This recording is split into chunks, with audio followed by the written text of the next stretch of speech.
Bismillahirrahmanirrahim. Assalamualaikum warahmatullahi wabarakatuh. Perkenalkan, saya Pipin Sopiah dari Prodi Pendidikan Guru Sekolah Dasar Fakultas Keguruan dan Ilmu Pendidikan Universitas Muhammadiyah Tasikmalaya. Pada kesempatan ini, saya akan sedikit memaparkan tentang hakikat ipteks dalam perspektif Islam. Video ini dibuat untuk memenuhi tugas mata kuliah Al-Islam dan Kemuhammadiyahan 3. Selamat menyaksikan. Yang pertama yang akan kita bahas adalah konsep ipteks dan peradaban muslim. Salah satu jabatan termulia manusia selain sebagai hamba Allah atau Abdullah, sebagaimana diamanatkan dalam Al-Quran surat Al-Baqarah ayat 30, pengutusan manusia sebagai khalifatullah di bumi. A'udzu billahi minasyaitonir rajim. Wa idz qala rabbuka lil malaikati inni ja'ilun fil ardi khalifah. Qalu ataj'alu fiha may yufsidu fiha wa yasfiku ad-dima'a wa nahnu nusabbihu bihamdika wa nuqaddisu lak. Qala inni a'lamu ma la ta'lamun. Ingatlah ketika Tuhanmu berfirman kepada para malaikat, sesungguhnya aku hendak menjadikan seorang khalifah di muka bumi. Mereka berkata, mengapa engkau hendak menjadikan khalifah di bumi itu orang yang akan membuat kerusakan padanya dan menumpahkan darah? Padahal kami senantiasa bertasbih dengan memuji engkau dan mensucikan engkau. Tuhan berfirman, sesungguhnya aku mengetahui apa yang tidak kamu ketahui. Dari ayat di atas dapatlah dipahami bahwa khalifah berarti wakil, pengganti, pengemban tugas, dan kewajiban atau suksesor. Manusia sebagai khalifah Allah diberikan amanah dalam dua hal penting. Pertama, tugas manusia adalah untuk memelihara bumi dari kerusakan yang disebabkan oleh manusia dan disebabkan oleh alam. Yang kedua, manusia wajib menciptakan perdamaian di muka bumi ini dengan penuh kasih sayang dan menghindari pertumpahan darah. Kedua tugas dan kewajiban manusia ini sejalan dan terkait erat dengan konsep pemikiran ipteks dan peradaban. Tugas manusia untuk menjaga, merawat, dan memelihara bumi dari berbagai macam pengerusakan yang dilakukan oleh ulah manusia yang tak bertanggung jawab dengan melakukan eksploitasi berlebihan dan dapat mengancam keselamatan umat manusia. Islam merupakan agama yang sangat menjunjung tinggi ilmu pengetahuan. Banyak disebutkan dalam Al-Quran ayat-ayat yang menganjurkan manusia untuk senantiasa mencari ilmu. Yang terpenting adalah ilmu itu tujuannya tidak boleh keluar dari nilai-nilai Islami yang sudah pasti nilai-nilai tersebut membawa kepada kemaslahatan manusia.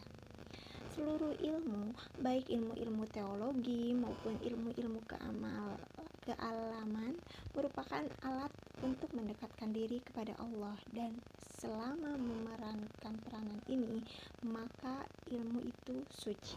Perkembangan ilmu pengetahuan dan teknologi merupakan konsekuensi dan konsep ilmu dalam Al-Quran yang menyatakan bahwa hakikat ilmu itu adalah menemukan sesuatu yang baru bagi masyarakat. Artinya, penemuan sesuatu yang sebelumnya tidak diketahui orang. Namun, sangat disayangkan, umat Islam seluruh dunia saat ini mengalami ketertinggalan dalam persoalan iptek. Padahal, untuk kebutuhan kontemporer, kehadiran iptek merupakan suatu keharusan yang tidak dapat ditawar.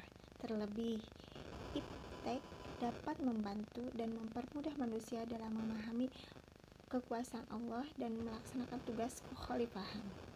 Hal ini sebenarnya tidak akan terjadi jika umat Islam kembali kepada ajaran Islam yang hakiki.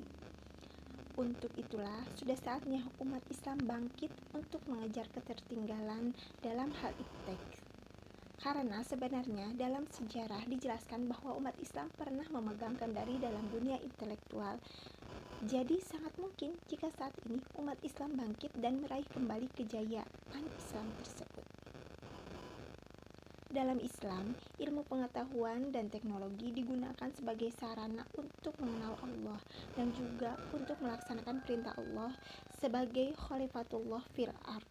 Sehingga sains tersebut harus membawa kemaslahatan kepada umat manusia, umumnya umat Islam khususnya. Al-Quran memberikan petunjuk kepada manusia tentang berbagai hal untuk mengetahui secara detail dan seksama, maka manusialah yang harus berusaha untuk memecahkan berbagai problematika keilmuan yang didapati dalam kehidupan ini dengan berlandaskan pada ajaran Al-Quran.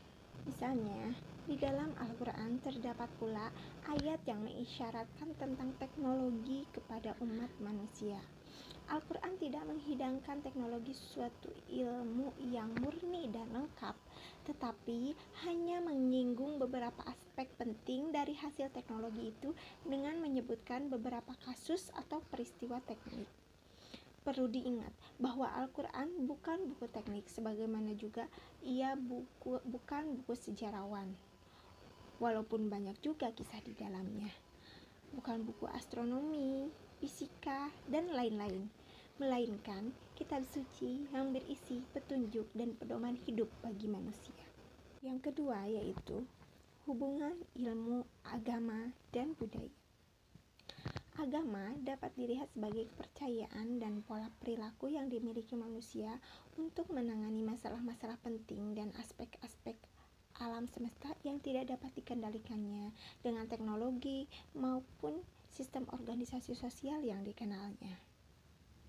Perkembangan ilmu pengetahuan dan teknologi dapat mendorong manusia mendayagunakan sumber daya alam lebih efektif dan efisien.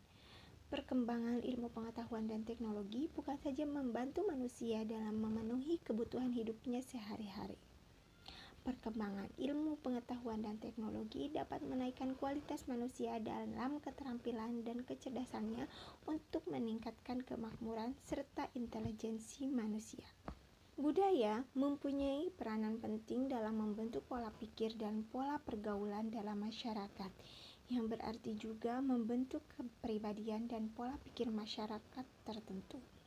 Di dalam pengembangan kepribadian diperlukan kebudayaan, dan seterusnya kebudayaan akan dapat berkembang melalui kepribadian-kepribadian tertentu. Perkembangan ilmu pengetahuan dan teknologi di satu sisi berdampak positif, yakni dapat memperbaiki kualitas hidup manusia.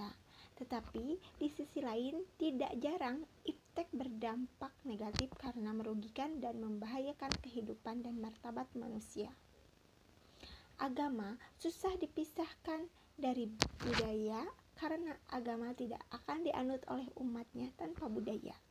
Agama tidak tersebar tanpa budaya, begitupun sebaliknya, budaya akan tersesat tanpa agama.